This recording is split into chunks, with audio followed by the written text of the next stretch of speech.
Om Swastiastu.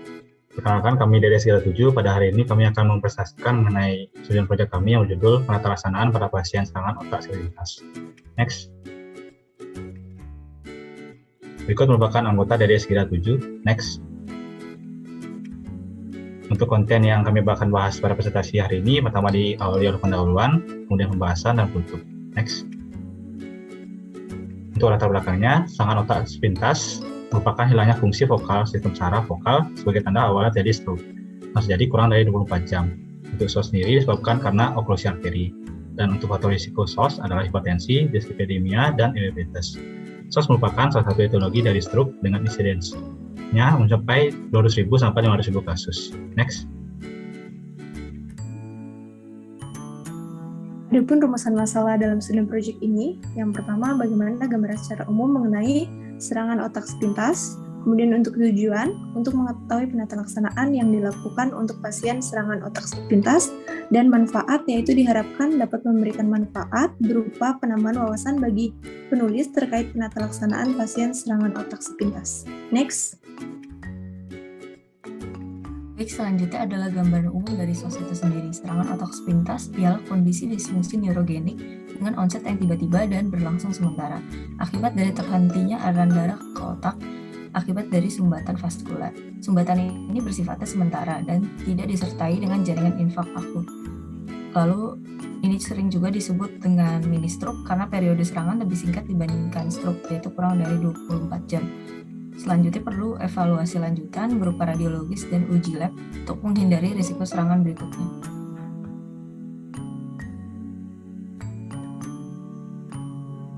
Selanjutnya untuk tata laksana dari SOS sendiri, jika kita menemukan suatu pasien datang dengan keluhan mirip SOS, kita akan lakukan pertama itu ada evaluasi, lalu stratifikasi risiko dengan instrumen ABCD 2 SCOL, lalu kita akan langsung inisiasi dengan terapi untuk pencegahan stroke. Untuk tujuan utama dari terapi SOS ini sendiri itu ada pertama untuk pengobatan penyakit primer atau penyebab SOS itu sendiri. Lalu kedua adalah mengontrol risiko agar tidak terjadi stroke ke depannya. Untuk terapi SOS ini sendiri bisa dibagi ke beberapa bagian. Itu pertama, terapi SOS dalam hospital dan out hospital. Di mana untuk terapi in hospital sendiri terdapat beberapa alternatif, itu ada terapi dengan antikoagulasi, terapi dengan revaskularisasi karotid, dan terapi dengan antiplatelet.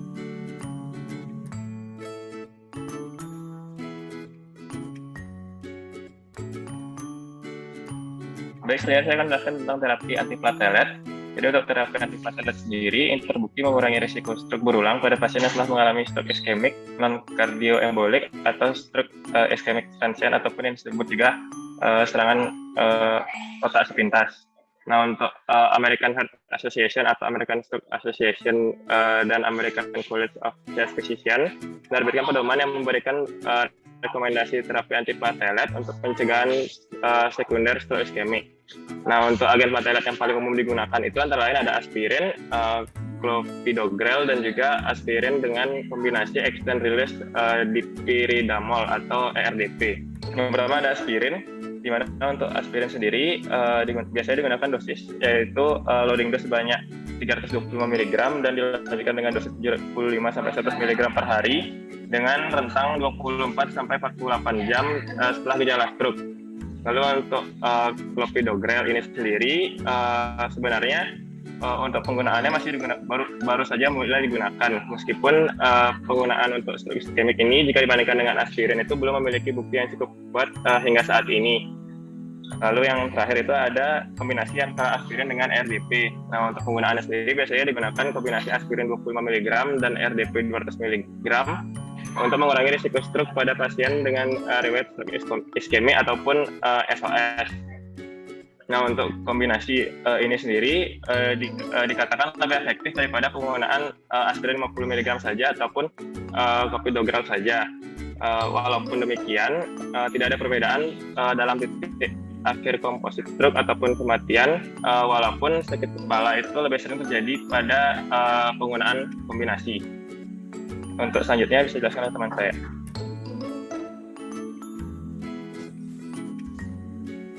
Baik, sekarang saya akan menjelaskan terapi antikoagulasi.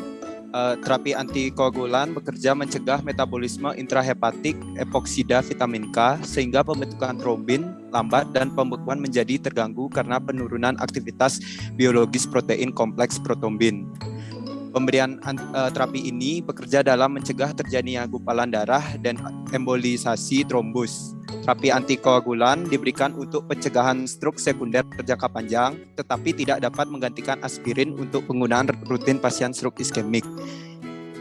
Jenis obat yang digunakan untuk pasien adalah antagonis vitamin K dan yang paling umum yaitu warfarin untuk mempertahankan nilai INR sebesar 2,0 sampai 3,0. Mungkin sekian aja, bisa dilanjutkan oleh teman saya. Selanjutnya saya akan menjelaskan mengenai terapi revaskulasi karotid sendiri atau dengan nama carotid endarterectomy atau CA. Adalah suatu metode pembedahan untuk merevaskularisasi pembuluh darah karotis yang menyempit yang dapat disebabkan oleh penumpukan zat lemak ataupun zat kapur. Penyempitan saluran inilah yang akan mengakibatkan pembuluh darah karotis terhambat sehingga penghantaran oksigen dan darah ke otak akan menyebabkan dengan namanya kondisi medis stroke. Prosedur ini dilakukan untuk menghilangkan penumpukan yang mengganggu aliran peredaran darah karotis. Biasanya akan dilakukan pembedahan dengan sayat memanjang di leher atau di daerah bagian karotis. Setelah itu, arteri karotis ini akan dihilangkan plaknya dan akan ditutup kembali. Operasi ini dapat dilakukan dengan anestesi lokal, yaitu pasien dalam keadaan sadar atau bius secara total.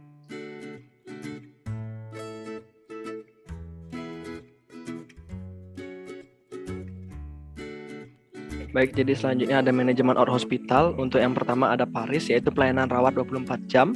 Lalu ada Kanada dan Stanford, identifikasi pasien risiko tinggi stroke setelah serangan SOS dengan pengukuran ABCD 2 skor, lalu mengikuti tes Doppler ekstrakranial dari arteri supraaorta.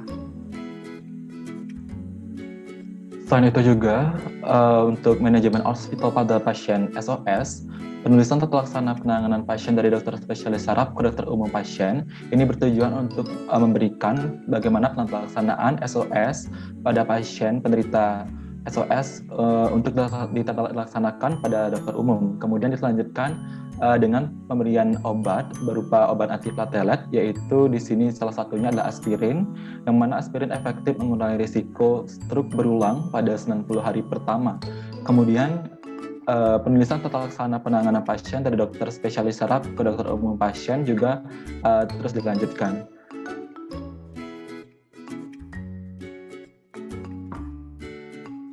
Baik, saya lanjutkan untuk perubahan gaya hidup. Perubahan gaya hidup ini sangat berpengaruh terhadap kualitas hidup seseorang. Seperti dalam kasus SOS, 90% kasus berhubungan dengan kualitas hidup pasien dan gaya hidup yang dijalani. Pasien yang memiliki penyakit diabetes, gangguan jantung, dan hipertensi memiliki risiko yang besar mengalami SOS. Pencegahan dengan memperbaiki gaya hidup menjadi salah satu terapi yang bisa diimplementasikan, yaitu bisa kita lakukan dengan cara kontrol tekanan darah dengan mengurangi mengkonsumsi sodium dan rutin melakukan pengecekan tekanan darah. Jika pasien telah memiliki riwayat hipertensi dan telah mengkonsumsi obat, diwajibkan rutin meminum obat antihipertensi untuk mengontrol tekanan darah. Selanjutnya yaitu melakukan olahraga atau latihan jasmani dapat menurunkan resiko SOS. Lebih dari sepertiga kasus SOS diakibatkan karena kurangnya melakukan aktivitas fisik. Latihan jasmani dapat dilakukan 5 kali seminggu dengan menggunakan derajat menengah.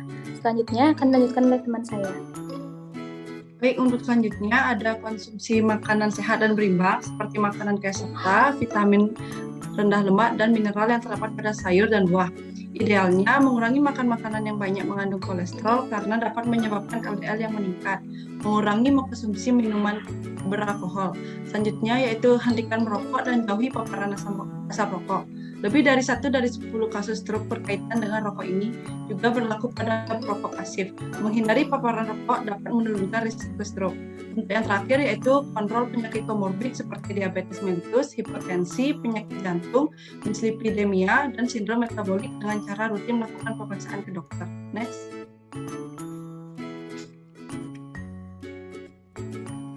Baik, untuk kesimpulannya, yang pertama itu adalah penata laksanaan SOS berfokus pada 2 hal utama. Yang pertama adalah pengobatan penyakit penyebab SOS itu sendiri, dan kedua adalah mengontrol risiko stroke pada jangka panjang maupun pendek.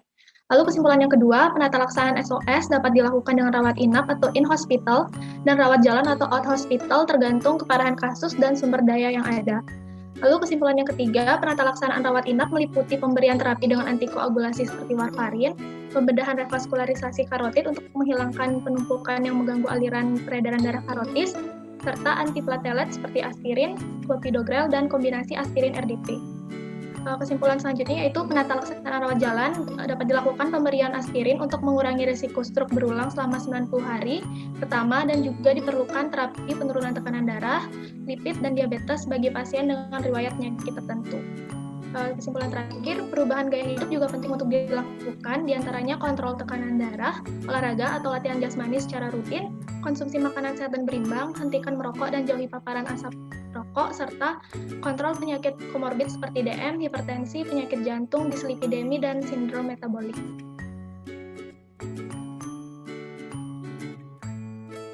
Baik, sekian presentasi dari kami. Terima kasih atas perhatiannya.